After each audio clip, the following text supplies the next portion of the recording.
Yes, reka namwe ngususikanwa n'ikaze umukunzi wacu dahwema kudukurikira umunsi ku munsi. Reka mbwira ngo urace cyane ko umaze gukanda subscribe ngutsa ko nawe turabikora kubikora akanya kugira ngo urugice dushyize muri cyangwa se ikiganiro nabyo bashe kuba wakibona mu mbere ndetse turusheho no kujya tubana gatanu kuri gatanu by'umwihariko mu makuru n'ibiganiro bigiye bitandukanye tutambutsa angaha kuri IKJR TV. None rero ongera udutize umwanya muto cyane maze turebere hamwe amakuru akomeje kugenda agarukaho n'ibitangazamakuru bigiye bitandukanye by'umwihariko n'amakuru adasanzwe yaciye igikuba ahantu hose hagiye hatandukanye haba ku isi hose mu rusange ndetse na hano mu Rwanda muri rusange ndetse rwose muri Repubulika Iharanira Demokarasi ya Kongo, dore ko rwose inkuru itari kuhavuga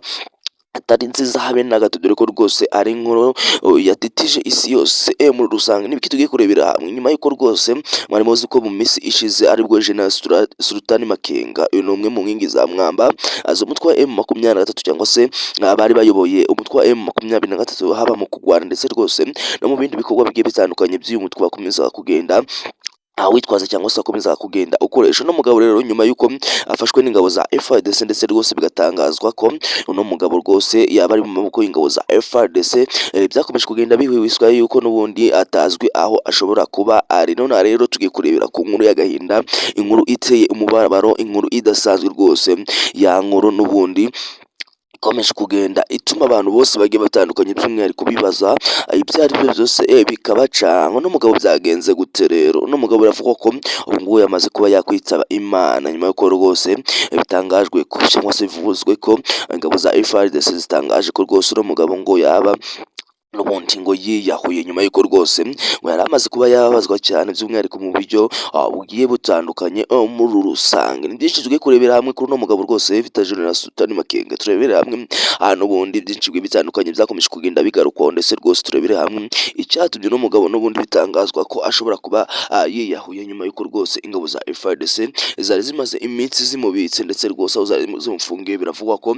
n'ubundi yaba yiyahuye muri rusange. Ni byinshi tugiye kuza kuba garuko hano makuru adasanzwe ndetse rwose amakuru yateye igikuba ndetse rwose ubona ko abakunzi b'umutwe M23 ndetse rwose n'abaturage bagiye batandukanye by'umwihariko bakomeza kugenda bagira ubwo bikomeye cyane ndetse rwose bifashe ku myanya ntanga kumiro. Ubona ko ari muri bamwe n'ubundi batanyuzwe nuko uyu General Sultani Makenga yaza kuba yabaye yitaba Imana bitewe nuko rwose uno mugabo bamukundaga cyane ndetse rwose n'abafatanyabikorwa w'uyu mutwe wa M23 babonaga ko bagenderaga kuri uno mugabo bita General Sultani Makenga, rwose umwe mu nkingi za mwamba azuye umutwe wa M23 wagenderagaho nyuma y'uko rwose ubu ngubu yageze ahacicikirwa. Uno mugabo Sultani Makenga rero ni byinshi tugiye kuza kuba tugarukaho, turebe se ni iki cyamwishitse, ese turebe ni iki cyatumye n'ubundi yiyahura nk'uko bikomeje kugenda bitangazwa ko yiyahuye ndetse tubahereze ukuri kuri aya makuru adasanzwe by'umwihariko akomeje kugenda atigisa ibitangazamakuru bigiye bitandukanye. Nyamurika nakindi ngusaba kugira ngo tujye dukomeza kugenda atwibanira kuri uyu muyoboro mugari wa YouTube kugira turebere hamwe amakuru agiye atandukanye by'umwihariko bakomeje kugenda agarukwaho. nuko rwose wakanda subscribe, warangiza ukanda subscribe, akindi kintu mangusaba uretse kujya utanga na comment cyangwa se ibitekerezo bigiye bitandukanye kugira ngo tujye dukomeza kugenda tubona ko twabanye gatanu kuri gatanu by'umwihariko muri byinshi bigiye bitandukanye tuba twakugejejeho cyangwa se mu makuru agiye atandukanye tuba twakugejejeho muri rusange. Byose narangije kubikora rero ko wakanze subscribe ugatanga igitekerezo cyawe, ndakwinginze kora share ku bantu bawe ndetse nabo ubumvishe kuri aya makuru abagezweho, ya makuru abayagizwe ibanga, ya makuru utasanga ahandi muri rusange. Byose narangije kubikora akambwira ngo mwaye kaze muri ano makuru ku buryo burambuye. Yes, nyuma y'uko rwose General Sultani Makenga ari mu nkingi za mwamba z'umutwe wa M23 kuva ku munsi wa mbere umutwe wa M23 rwana kugeza na n'uyu munsi wagwanaga rwose ku mbaraga cyangwa se ku ruhande cyangwa se ku bushobozi cyangwa se mu gushorwa n'uyu General Sultani Makenga bitewe rwose n'ibikorwa byinshi bigiye bitandukanye yagiye akorera muri umutwe wa M23 ndetse rwose ari umwe mu batangazaga byinshi bigiye bitandukanye haba kuri za Instagram, kuri za X zose zitwa Twitter ndetse no kuri zindi mbuga zigiye zitandukanye, haba mu gutitiza cyangwa se mu gukanga leta ya Kongo by'umwihariko bifashishije amagambo ndetse rwose n'uburyo bw'imirwanire haba mu bice bigiye bitandukanye. Uyu mutwe wa M23 wigaruriye haba muri teritwari ya Rucuru, teritwari ya Nyiragongo, teritwari ya Masisi na teritwari ya Karehe. Aho hose uyu mugabo mu kubana kwabo uyu mugabo rwose yabaga ari imbere ndetse rwose nawe wapangaga ibitero bigiye bitandukanye by'uyu mutwe wa M23 ukomeza kugenda ukoresha. Ni byinshi uno mugabo yaje kuba azira, ni byinshi uno mugabo yaje kuba azira, ndetse rwose ni umwe mu bari barananiye ingabo za FARDC muri rusange, bitewe nuko byakomeza kugenda bitangazwa yuko rwose uyu mugabo uko byagenda kose ashobora kuba azafatwa, ndetse rwose ngo mu gufatwa kwe ngo bizabera isi yose intangarugero, cyangwa se bizabera isi yose urugero rwo gutuma n'ubundi barebaho cyangwa se afokasinga kuri uyu mugabo witwa General Sultani Makenga, cyangwa se no mugabo rwose wari ugeze kure igisirikare cya Kongo, ndetse rwose n'igihugu cya Kongo cyose muri rusange, nyuma y'uko rwose bimaze gutangazwa ko uno mugabo ari umwe mu bari bakoze agashya muri leta y'igihugu cya Kongo, cyangwa se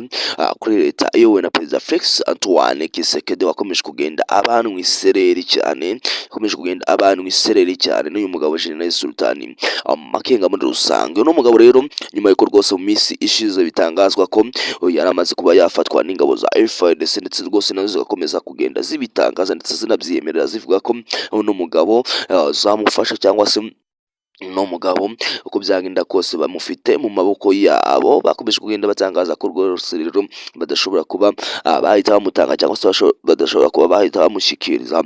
urukiko mu gihugu cya Kongo, by'umwihariko urukiko rwa gisirikare, kugira ngo rumuburanishe, dore ko rwose leta y'igihugu cya Kongo cyangwa Perezida Felix Antoine Tshisekedi yari amaze kuba yatangaza ko n'ubundi ngo abari bo bose, cyangwa se ngo abari bo bose bijandika mu mutekano muke, cyangwa se ngo abari bo bose bijandika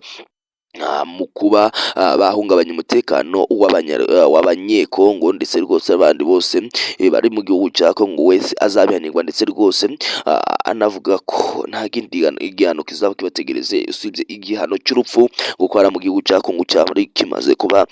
cyasubiraho. Nibwo rero uno mugabo bita rwose General Sultani Makenga, ndetse n'uwo bita Colonel Nanga, aho bita Lawrence Kanyuka, ndetse n'abandi bagiye batandukanye, by'umwihariko bari mu mutwe wa M23, nibwo byatangajwe, cyangwa se nibwo bakatiwe n'urukiko rwa gisirikari hariya mu gihugu cya Kongo, by'umwihariko rukorera i Kinshasa, bakatiwe igihano cy'urupfu rwose bakiri bazima, ndetse bataranafatwa. Bivugwa ko rero nyuma y'uko bari bamaze gufatwa, cyangwa se nyuma y'uko uwari wese azajya afatwa rwose ngo nta kindi gihano kizaba kiraba kimutegereje usibye urupfu. Nyuma y'uko rero Lawrence Kanyuka nawe afashwe, byakomeje kugenda bihwihwiswa yuko n'ubundi yagomba kuyisa yicwa, cyangwa se agomba guhita akanyagwa kugira ngo n'ubundi bashyire mu bikorwa bya leta y'igihugu cya Kongo yari imaze kuba yatangaza. Muri rusange ni byinshi byari bikomeje kugenda bituma rwose uno mugabo wakomeje kugenda agarukwaho n'abagiye batandukanye, nyuma y'uko rwose anafashwe. Wabonaga ko urugamba rusa ngaho rusubiye inyuma, hawe ku ruhande rw'uyu mutwe M23, ndetse rwose no ku ruhande rwa leta ya Kongo, ndetse leta ya Kongo yo rwose ihita ifata imbaraga zikomeye cyane, cyangwa se ihita ibona umwete wo kuba yakora cyane. Nubwo yakoze cyane mu buryo budasanzwe, ndetse rwose irakora karava kugira ngo n'ubundi yashakaga kuba n'ubundi yareka n'ubundi igahita ifatanya amahirwe yari imaze kuba yabona kuba n'ubundi ishobora kuba yafatiranya amahirwe yari imaze kuba yabona rwose, kuba ingabo z'umutwe wa M23 zari maze kuba zacika intege, kugira ngo rwose amahirwe iyabyaze umusaruro, ndetse rwose ikora ibishoboka byose kugira ngo rwose irebe ko n'ubundi ishobora kuba yahita n'ubundi igarura, cyangwa se ifata ibindi bice bigiye bitandukanye, by'umwihariko byari bimaze kwigarurwa n'umutwe wa M23. Reka ngushimire wowe twabanye muri ano makuru, reka ngushimire wowe wanize umwanya, reka ngushimire wowe wanize amatwi, nawe utarabikora nta kindi gusaba usibye gukanda subscribe, kugira ngo buri uko dushyize inkuru cyangwa se ikiganiro ujye ubasha kuba wakibona mu wa mbere, ndetse turusheho no kujya turi 5 nyaboneka, by'umwihariko mu makuru n'ibiganiro bigiye bitandukanye tuba dutambutse anga kuri Image TV. Reka nkubwire ngo ni byose niyo nangije kubikora, andi makuru mu kanya gatoya cyane, ntimujye kureho, nta kindi gusaba nyaboneka usibye kutajya kure telefone yawe, ndetse rwose bakanda subscribe uko dushyize inkuru cyangwa se ikiganiro, nawe ujye buhita ukibona mu wa mbere, ndetse rwose tugahitamo cyangwa se tukarushaho no kujya tubana gatanu kuri gatanu, by'umwihariko ni muri byinshi bigiye bitandukanye tuba turi butambutse aha ngaha kuri Kigeli TV. Byose nabanje kubikoreka kugira ngo andi makuru ni mu kanya gatoya cyane, ntimujye kure. Icyo ngusaba ni ukudakuraho urushinge, kunyakira amajwi yawe muri rusange.